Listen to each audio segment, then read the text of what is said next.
Сәлем, сіздермен жолы болғыш. Бүгінгі видеоның тақырыбы бізде қағаз, әлде электронды кітап. Кеттік.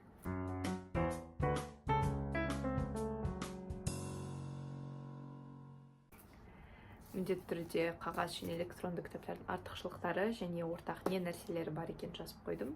Соларды қазір оқып, сіздермен бірге талқылайтын боламыз. Бірінші қағаз кітап туралы айтатын болсам. Қағаз кітап. Ол ауыр болуы мүмкін, яғни ауқымды бір физикалық тұрғыдан біз ұстап көре алатын болғандықтан қанша беті бар, ол бір салмағы бар. Екінші, өзіңізбен бірге егер кітап ұстап жүріп, сөйтіп оқығыңыз келсе, онда бір кітаптан артық кітапты ұстап жүре алмайтын шығарсыз. Немесе сіздің сөмкеңізде кітаптардан басқа ештеңе болмау керек. Бірнеше кітап ұстап жүргіңіз келсе. Екінші, ол артықшылығы шығар қағаз кітаптың. Ол әрине бөлек атмосфера, басқаша сезіледі және мысалы беттерді бір ақтарып, әсіресе жаңа кітап алған кезде сезіледі. Оның иісі, оның беттерінің дауысы, структурасы барлығы ерекше электронды кітаптарға қарағанда.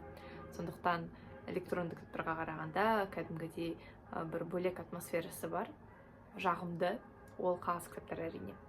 Дегенімен екеуінің де кемшілігі де артықшылығы да сол бөлек атмосфера, бірақ бөлек атмосфера үшін бір кітапты тасып жүру немесе оған көп ақша кетеді. Өйткені қазіргі таңда шынымен де кітаптар өте қымбат тұрады. Кем дегенде бір 2-3 мың ар-жақ бер жағы жылдам және көп кітап оқығыңыз келсе, немесе мысалы мен сияқты басқа қалада оқитын студент болсаңыз, онда мүлдем қиын. Өйткені сіз бұл кітаптар мысалы мына жақта емес, үйіңізде жинайтын болсаңыз, соның барлығын тасу керек. Ол мысалы батысқа билет қымбат тұрады деп па, әйтеуір әсіресе үйіңізден алыс тұратын болсаңыз, онда кітаптарды жинау сәл қиындау. Электронды кітаптар туралы айтатын болсақ, олар жеңіл, яғни олардың кәдімгідей салмағы жоқ. Олар қазір алып сіздерге көрсетейін. Міне бұл покетбук, электронды кітап. Менде шамамен 5 жылдай болған болар қолданып жүргеніме осы электронды кітапты. Өте керемет, ыңғайлы. Қараңыздар, қандай жұп-жұқа, жеп-жеңіл. Бұл бізде подсветкасы бар, яғни түнде оқуға болады. Ол да бір артықшылығы. Түнде оқуға болады, өзінің жарығы, көз ауыртпайтын. Мына экраны мысалы телефоннан оқыған зиян көзге, ал мынау сәл телефонға қарағанда қағазға жақынырақ структурамен жасалған, көзге қатты зиян тимейді дейді. Енді қаншалықты шын немесе өтірік екенін өздеріңіз шешіңіздер. Өте құттай және ең басында алған кезде бір рет қуаттағаннан кейін 2 айға дейін, егер мен түнде оқымайтын едім, 2 ай күндіз кітап оқып жүруге жететін еді. Ойлаңызшы, 2 ай. 2 ай бойы мұны қуаттап керек емес, ол 2 айға жететін еді. Өте керемет. Қазір енді ескірді әрине. Сонда да экран осындай. Ең кереметі мысалы кітаптарда кейбір кезде қаріптің мысалы өлшемі құттай немесе үлкен болуы мүмкін. Бұл жерде біз қаріптің өлшемін өзіміз таңдаймыз және өзімізге ыңғайлы етіп үлкен немесе құттай етіп жасап қоюға болады. Қаріптің мысалы форматында таңдауға болады. Бірнеше көптеген форматтарды ұстайды негізі.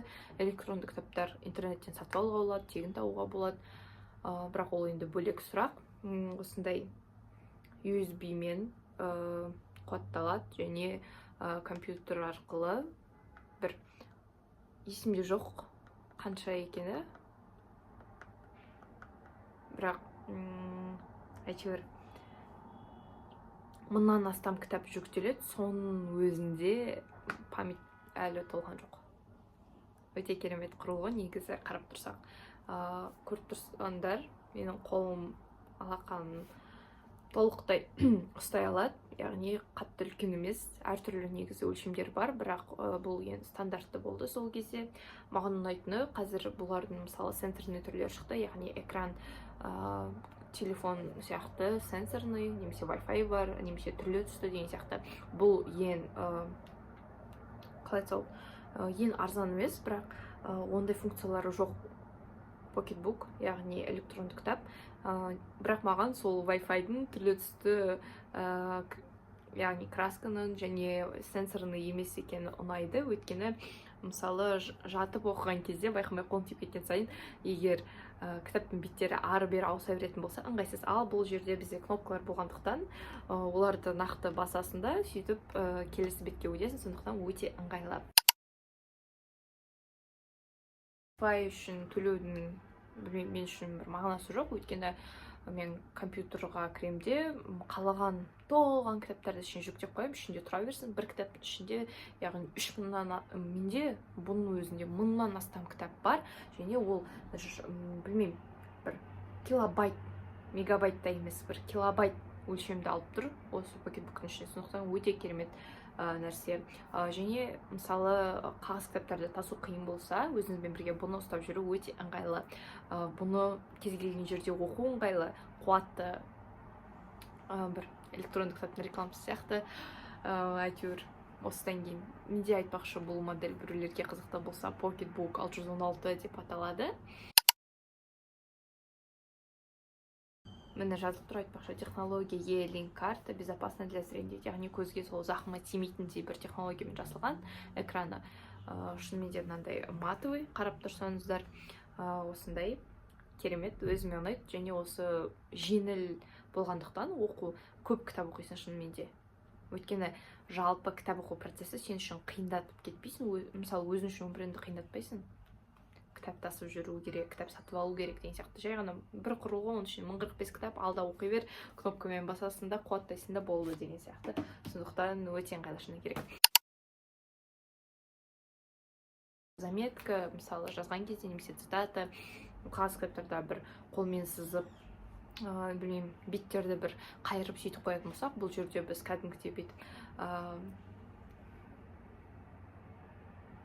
тексті выделительмен өткізгендей сөйтіп выделять етіп қоямыз, яғни кәдімгідей көрініп тұрады. Және бірақ электронды кітаптардағы бір артықшылығы, былай кітаптарда біз беттерді ақтарып іздейтін болсақ, қай жерлерде біз заметка жасағанымызды, бұл кітапта мысалы свойства дегеніне кіріп, яғни настройкаға кіріп, бүкіл істеген заметкаларыңыз бүйтіп рет-ретімен кәдімгі тізім болып шығады. Ол да бір жағынан ыңғайлы. Бүкіл істеген заметкаларыңды қай беттерде және сол заметка сөздерді көріп тұрасың.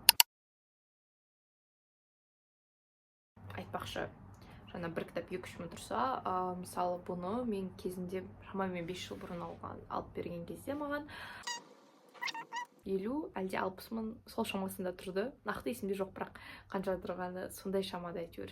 Сол кезде тұрды. Қазір енді қымбат түсіп кетті мүлдем, бірақ шынымен де өзіне тұрарлық. Өйткені бір кітап жаңағыдай 2-3 мың тұратын болса, ол онша емес болуы мүмкін. Мысалы қағаздың структурасы, сапасы. Ал егер мысалы қатты мұқабада болса, бір жақсы басылым болса, онда ол тіпті 5, 7, 10 мың деп кете береді. Новый болған кезде дейді, жаңа болған кезінде 2 айда бір рет қуаттайтын едім. Қазір әрине қуат соншалықты ұзаққа жетпейді.